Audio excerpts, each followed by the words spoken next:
묵상하고 나눴으리라고 생각합니다. 제가 묵상한 거 짧게 저도 나누고 끝낼게요. 그 본문 가운데서 핵심 요절 말씀은 아까 얘기한 대로 이제 12절 말씀입니다. 무엇이든지 남에게 대접을 받고자 하는 대로 너희도 남을 대접하라. 네, 그래서 제목이 이제 섬김으로 되어 있는데요. 일단 그 12절 말씀이 왜 중요한 말씀이냐. 인생의 목적을 생각할 때 이제 7장 1절서부터 사실 여기까지 쭉 같이 따라 읽어야 되는데 1절서부터 보면 이제 남을 비판하지 말라. 네가 남을 비판하면 그 비판하는 비판으로 오히려 너도 비판을 받을 것이고, 남을 헤아리면 그 헤아리는 그 측량하는 대로 너도 또 측량받을 것이다. 그렇기 때문에 그런 여러 가지 말씀을 하면서 이제 남에게 대접을 받고자 하는 대로 너희도 남을 대접하라. 이렇게 결론이 나는 건데요. 인생의 목적이 무엇인가? 뭐 여러 가지가 있겠죠. 근데 성경에서 예수님이 계속해서 우리에게 말씀하시는 것은 하나님을 사랑하고 이웃을 내 몸과 같이 사랑하라 하시는 그 말씀 가운데 모든 것이 다 율법이고 그게 선지자다, 이런 말씀을 또 다른 복음서에서는 얘기하잖아요. 그리고 율법이요 선지자라는 말씀이 또 여기 이 복음에서는 이렇게 나오는 거예요. 그래서 이 하나님을 사랑하고 이웃을 사랑하는 것이 율법이고 선지자이고, 동시에 남에게 대접을 받고자 하는 대로 너희도 남을 대접하는 것이 율법이요 선지자의 강령이라는 거예요. 모든 구약의 말씀의 요약을 하면은 하나님 사랑과 이웃 사랑이잖아요. 여기서도 또 마찬가지예요. 이웃 사랑을 얘기하고 있고 또 하나님 사랑을 얘기하고 있어요. 우리가 하나님 앞에서 우리가 하나님 앞에 사랑받기를 원하잖아요. 우리도 또 하나님을 사랑을 해야 되겠죠. 또 이웃을 사랑받기를 원하잖아요. 이웃으로부터. 그럼 우리도 이웃을 사랑해야 되겠죠. 그리고 그 사랑하고 하는 것은 섬김과 연관되는 것을 보게 됩니다. 그죠? 사랑한다는 것은 이웃을 섬기는 것이다. 이웃이 구하는 것이 있어요. 내 친구가, 예를 들어 볼게요. 친구가 뭐 아주 간단한 거 얘기해요. 짜장면 먹고 싶어요. 짜장면을 먹고 싶어 하는데 여러분들은 그냥 아니다, 짬뽕 먹어라. 그 사람이 정말 그거는 게 짜장인데 짬뽕을 준다고 하면은 그거는 그 친구에게 가장 좋은 것을 주는 게 아니잖아요. 구하는 자에게 가장 좋은 것을 주는 게 진정한 섬김이고 그것이 사랑인 거예요. 하나님께서 우리를 사랑하신 때도 동일한 거예요. 우리에게 가장 필요한 거, 가장 구하는 거, 가장 좋은 것을 주시는 분이 하나님이신 거예요. 섬김이라는 건 그런 겁니다. 하나님이 예수님도 우리를 섬기러 오셨잖아요. 인자가 온 것은 섬김을 받으려 함이 아니라 도리어 섬기려 하고 자기 목숨을 많은 사람이 대속물로 주려 함이며, 예수님의 섬김 가운데서 우리에게 가장 좋은 것, 여기 가장 좋은 것, 하물며 하늘에 계신 너희 아버지께서 구하는 자에게 좋은 것으로 주시지 않겠느냐. 좋은 것을 주시는 분이 하늘 아버지신데 가장 좋은 게 뭐였겠어요? 하늘 아버지가 우리에게 주시고자 하는 가장 좋은 것, 그것이 뭐였을까요? 성령님이시기도 하고, 더 본질적인 것은 우리에게 구원을, 생명을, 영생을 주시는 거예요. 우리에게 가장 꼭 필요한 거, 구원과 영생, 생명, 하나님의 생명을 주시는 거예요. 그러기 위해서 우리에게 뭐를 주셨어요? 예수 그리스도를 보내어 주시고 예수 그리스도를 대속 제물이 되게 하신 거예요. 하나님의 우리에게 구하는 것에 대해 가장 좋은 것을 주신 거, 그거는 바로 예수님이시고 대속 제물이 되신 예수님이신 거예요. 그래서 예수님은 그 대속 제물이 되어서 자기 목숨을 구하는 자에게 줄 것을 이렇게 말씀하시는 거예요.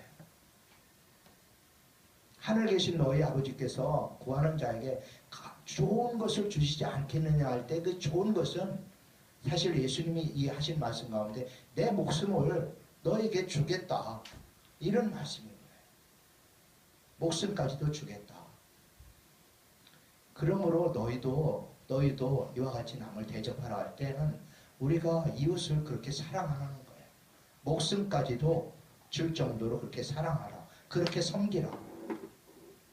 이웃에게 가장 중요한 것을 이제 구체적으로 적용하면 이웃이 가장 내 친구가 정말 간절히 원하는 게 영생이고 구원이라고 하면은 내가 그 친구의 영생과 구원을 위해서 나의 목숨까지도 줄 정도로 그렇게 먼저 대접을 하라는 겁니다. 사실은 그런데 친구들이 그렇게 뭐 목숨 달라고 할 친구들 아무도 없죠. 너무 그렇게 무서워하지는 말고 우리가 할 수 있는 것 중에 우리는 얼마든지 희생하고 좋은 것을 줄 수가 있습니다. 내 친구가 내가 이제 군대에 있을 때 이제 공군 장교로 갔다고 그랬잖아요. 공군 장교 하는데 관사에서 살았어요. 나는 결혼해서 갔었기 때문에 관사에서 살았는데 그 옆방에 이제 김아목의 중위가 있었는데 이 중위가를 내가 전도를 했어요. 전도를 했는데 이제 성경을 읽다가 모르는 게 있으면 이제 궁금한 게 있으면 계속 나한테 물어보고 그랬어요. 근데 어느 날 성경에 보면은 하나님 아버지는 모든 것을 다 아시는 분이시고 우리가 구하지 않아도 우리에게 무엇이 필요한지도 아시는 분이신데 그때요 왜 기도해야 될까? 기도하지 않아도 하나님은 아신다. 근데 왜 나는 기도해야 되느냐? 이게 잘 모르겠다는 거예요. 그래서 자기는 기도 안 하겠대. 그 질문 앞에서 저는 상당히 어려웠어요. 어려웠고 나중에 이제 이 말씀이 생각이 났어요. 구하라, 찾으라, 두드리라. 왜 예수님이 이렇게 말씀을 하셨을까? 좀 여러분도 좀 궁금하죠? 사실 이거는 강조법이에요. 구하고 찾고 두드리고 하는 거는 강조법인데 하여튼 뭔가 간절하게 찾고 또 열심히 이렇게 두드리고 그러는 건데 여기서 기도에 대해서 우리가 배워야 돼요. 기도는 한 번 하고 끝나는 것이 기도가 아니에요.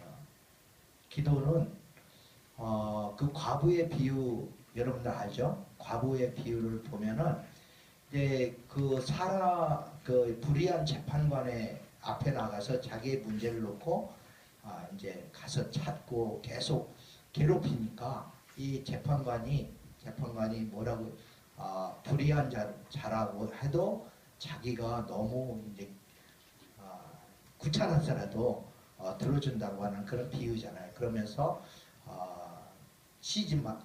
중단하지 말고 기도할 것, 끝까지 기도할 것에 대해서 예수님이 비유로 말씀을 하십니다. 기도는 하나님과의 대화잖아요. 그리고 관계의 그 채널이에요. 우리가 누구하고 관계를 갖고 친하게 지낸다고 하면서 아무 말도 안 한다. 말도 안 하고 지낸다. 그게 친한 관계 전혀 아니잖아요. 하나님과의 관계도 마찬가지입니다. 하나님께서 우리에게 가장 좋은 것을 주시기를 원하시는 분이신데 우리가 하나님 앞에 우리의 마음을 이야기하기를 원하시는 거예요. 우리와 관계 맺기를 원하시는 겁니다.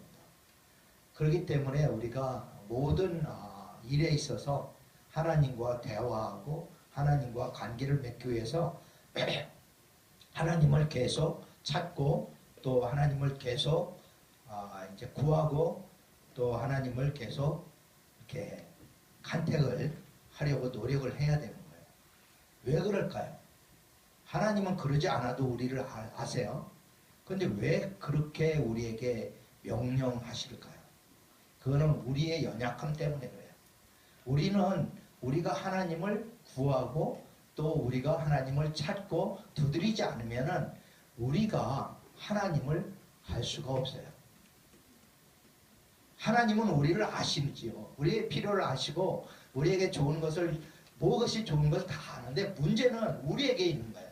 우리가 하나님을 찾지 않고 두드리지 않고 그리고 구하지 않으면은 우리는 하나님을 알 길이 없어요. 그렇다고 그러면 하나님이 강제로 우리의 마음의 문을 열고 강제로 하시는 하나님인가? 그건 아니에요. 하나님은 그런 하나님이 아니에요. 우리를 존중하시고 우리의 인격을 존중하시고 우리와 관계 맺기를 파트너로서 관계 맺기를 원하시는 하나님이세요. 그렇기 때문에 우리가 하나님 앞에 나오라고 초청하시는 거예요. 두드리고 찾고 그리고 구하는 그러한 일을 통해서 하나님과 관계를 맺자. 여러분들 이제 조카나 어린 아이들 이렇게 보면은 뭔가 필요가 있을 때 계속 엄마한테 이렇게 요청하잖아요. 근데 만일 요청을 하지 않으면은 좀 서운해요. 제가 뭐가 필요한지를 분명히 아는데 그냥 지가 뭔가 해보겠다. 여러분도 마찬가지야. 막 해보겠다고 막 그래. 해보겠다고 그러는데 그거를 보고 있는 부모의 마음은 제가 저렇게 나한테 한 번만이라도 요청을 해서 나한테 지혜를 구하면은 내가 먼저 산 사람으로서 좀 조언을 해주고 싶고 뭔가 더 좋은 것을 주고 싶은데 지가 고지것대로 하겠다는 거야. 그냥 우리 딸이 그래. 고지것대로 하겠다는 거야. 그런데 그렇게 하면은 분명히 이게 상당히 고생할 것 같거든. 그런데 나한테 지혜를 구하지 않아. 지혜를 구하면은 그리고 대화를 하다 보면은 뭔가 서로 아이디어가 생기게 되고 그러는데 혼자 하겠다 그러면은 고생만 많이 하죠. 근데 하나님은 이제 우리와 좋은 관계를 맺고 우리에게 좋은 것을 주시기 위해서 하나님 앞에 나오라는 겁니다. 하나님 앞에 나오라. 하나님 앞에 나오라. 기도해야 돼요. 쉬지 말고 기도해야 됩니다. 쉬지 말고 기도해야 돼요. 그럴 때 하나님과의 관계도 긴밀해질 뿐만 아니라 우리 가운데 하나님의 영이 계시잖아요. 그 하나님의 성령이 우리 가운데 말씀하시기 시작하는 거예요. 좋은 것이 무엇인지에 대해서 알려주십니다. 좋은 길이 어디에 있는지를 알려주세요. 저는 그렇게 살아왔어요. 지금까지 45년 동안 믿었는데 정말 성령님과 동행하는 것이 무엇인지 알아요. 어떠한 작은 일이라도 하나님 앞에 갖고 나가서 하나님께 지혜를 구하면 지혜를 주시는 분이 있어요. 그리고 가장 좋은 것을 주시는 분이에요. 가장 좋은 것. 내게 가장 좋은 것이 나는 모를 때가 있어요. 근데 기도하게 되면은 그것이 성령께서 지혜를 주시고 내가 옛날에 전에 생각했던 것보다 이 생각이 더 좋구나 하는 것을 깨닫게 해주시더라고요. 그래서 기도해야 돼요. 기도를 해야 됩니다. 하나님이 다 아시는데 기도 안 해도 다 좋은 것으로 주실 거예요. 문제는 내가 모른다는 거예요. 좋은 것을 주시는 분이지만 내가 모르기 때문에 다른 길로 그릇된 길로 갈 가능성이 너무나도 많다. 그래서 기도해야 됩니다. 그리고 두 번째, 이제 여기 또 다른 거. 너희 중에 누가 아들이 떡을 달라 하는데 돌을 주며 생선을 달라 하는데 뱀을 줄 사람이 있겠느냐. 너희가 악한 자라도 좋은 것으로 자식에게 줄 줄 알거든. 하물며 하늘에 계신 너희 아버지께서 구하는 자에게 좋은 것으로 주지 않겠느냐. 하나님께서는 좋은 아버지세요. 아버지에 대한 좋은 이미지를 갖는 것이 매우 중요합니다. 육신의 아버지가 혹여 이제 자녀가 떡을 달라는데 돌을 주는 자녀가 아버지가 있을 수도 있을까요? 예, 있을 수도 있다고 봅시다. 그리고 생선을 달라는데 전갈을 뱀을 줄 아버지가 있을 수 있어요. 나쁜 것을 주는 아버지가 있을 수 있는데 그런 상처 때문에 하늘의 아버지를 좋은 아버지로 생각하지 않는 것은 큰 불행인 것 같아요. 저는 아버지가 일찍 돌아가셨기 때문에 2살 때 돌아가셨기 때문에 아버지에 대한 상처가 전혀 없어요. 아버지가 저에게 해준 것도 별로 사실은 잘 모르겠고 인간적으로 또 나쁜 것도 없는 것 같아요. 그래서 백지 상태예요. 그런데 저는 그렇기 때문에 큰 축복인 것 같아요. 고아가 되었던 것이 너무 큰 축복이에요. 왜냐하면은 하늘 아버지를 나의 아버지로 이렇게 아주 모시게 되니까 그 하나님 아버지에 대한 이미지가 너무 좋아요. 너무 좋아. 전혀 왜곡된 게 없어. 이 땅의 아버지 때문에 그 아버지에 대한 그 개념이 왜곡되지 않았어요. 너무 좋아. 그러니까 여러분들한테 이제 권면하는 거는 일단 하나님 아버지에 대한 그러한 좋은 아버지라고 하는 것을 꼭 믿었으면 좋겠어요. 우리 하늘 아버지는 좋은 아버지다. 구하는 자에게 좋은 것을 주시는 분이시다. 그런데 그 좋은 것이 당시에는 내게 내 생각으로 볼 때는 좋지 않을지도 몰라요. 어쩌면은. 근데 지나고 나면은 좋은 것을 주시더라고요. 그러니까 좋은 아버지를 꼭 믿으세요. 우리 아버지는 좋은 아버지시다. 육신의 아버지는 내게 상처를 줄 수도 있지만 하늘 아버지는 내게 참 좋으신 아버지시다. 그러면 육신의 아버지가 여러분에게 준 상처는 어떻게 회복될 수 있을까요? 아버지가 분명히 사람이기 때문에 실수합니다. 하나님은 실수하시지 않으시지만 하나님은 실수가 없으신 분이에요. 근데 육신의 아버지는 실수를 하십니다. 그 실수한 아버지를 그 상처를 어떻게 회복할 수 있는가 매우 중요한 거예요. 아버지 학교 본부장 김성목 장로님이 늘 얘기하는 건데 시집가고 장가가기 전에 반드시 부모를 떠나는 연습을 해라. 떠나야 된다. 상처로부터 떠나야 된다. 하는 얘기를 해요. 그 떠나는 방법은 아버지를 용서하는 거예요. 어머니를 용서하는 겁니다. 하나님 아버지가 우리 인간들을 용서해 주셨듯이 우리에게 인간에게 준 좋은 선물이 그리스도로 말미암아 우리를 죄를 사해 주시는 거잖아요. 그리고 영생을 주시는 거잖아요. 죄 사함이 있고 영생이 있는 거잖아요. 그죠? 그렇기 때문에 우리가 어떤 죄로부터든지 사함을 받는 비밀이 있어요. 그거는 내가 먼저 용서하는 겁니다. 하나님이 나를 먼저 용서하시고 좋은 것을 주신 것처럼 나도 다른 사람을 용서하고 그런 것이 좋은 것을 주는 길인 거예요. 여러분이 다른 인간관계 속에서 다른 사람을 섬기는 데 있어서 아주 좋은 방법 중에 하나가 여러 가지로 섬길 수 있지만 그 사람에게 필요를 채워주는 것도 있지만 더 본질적으로는 틀어진 관계를 회복하는 거거든요. 그 방법은 용서예요. 용서하지 않고서는 관계가 회복될 수가 없어요. 부모님을 반드시 용서하셔야 돼요. 그래야 관계가 회복되고 또 다른 사람과의 관계도 회복되게 됩니다. 하나님이 우리를 구원하셔서 하나님과의 관계를 회복해 하셨듯이 우리 인간관계 속에서 관계를 회복하려면 나에게 잘못한 사람을 용서해줘야 돼. 나에게 상처 준 사람을 용서할 때만이 여러분의 상처가 회복됩니다.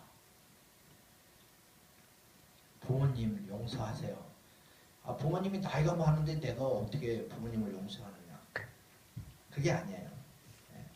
여러분이 먼저 용서해야 됩니다. 그럴 때 이제 모든 여러분들 가운데 자유함이 생겨요. 제 사함을 받으면 우리가 자유로워지잖아요. 우리가 다른 사람을 용서해주고 그렇게 하기 시작하면은 우리 가운데 찾아오는 것은 자유와 평안이에요. 여러분 가운데 부모를 그러면 누구부터 용서하기 시작할까? 저는 부모를 용서하는 것이 모든 다른 사람의 용서의 출발점이라고 생각해요. 제가 경험을 해와서 알아요. 제가 우리 어머니를 나를 버리고 간 어머니에 대한 그 쓴 뿌리가 있었어요. 아주 오래된 깊은 심연 속에 어릴 때 2살 배기를 이렇게 버리고 가다니 하는 그런 게 있었어요. 그런데 제가 이제 20살이 되어서 이제 구원을 받고 그러고 나서 이제 기도하다가 깨달은 거예요. 내가 부모님을 진정으로 용서해야 된다. 사랑해야 된다. 그러고 나서 부모님을 위해서 기도하고 정말로 열심히 기도 많이 했어요. 이불을 이제 가족이 믿지 않기 때문에 이불을 뒤집어 쓰고 이제 소리가 들리지 않게 해야 되니까 이불을 뒤집어 쓰고 온몸에 땀이 젖을 정도로 그렇게 한 2~3년을 기도를 했고 우리 어머님이 마침내 이제 절에 다니시던 어머니가 이제 교회 가자고 그렇게 말씀을 하셔서 온 가족이 예수 놀라운 축복이 있었습니다. 그 용서가 기적을 만들어내요. 부모님을 위해서 기도하시고 용서했으면 좋겠습니다. 무엇이든지 남에게 대접을 받고 여러분이 용서받고 싶습니까? 용서하세요. 제사함 받고 싶습니까? 다른 사람의 죄를 용서해 주세요. 그것이 그 사람에게 주는 가장 큰 선물이고 섬길 수 있는 가장 좋은 거예요. 먼저 용서해 주시고 그리고 그 사람이 구하는 것 중에 가장 좋은 것을 주려고 노력을 해보세요. 그것이 진정한 섬김입니다.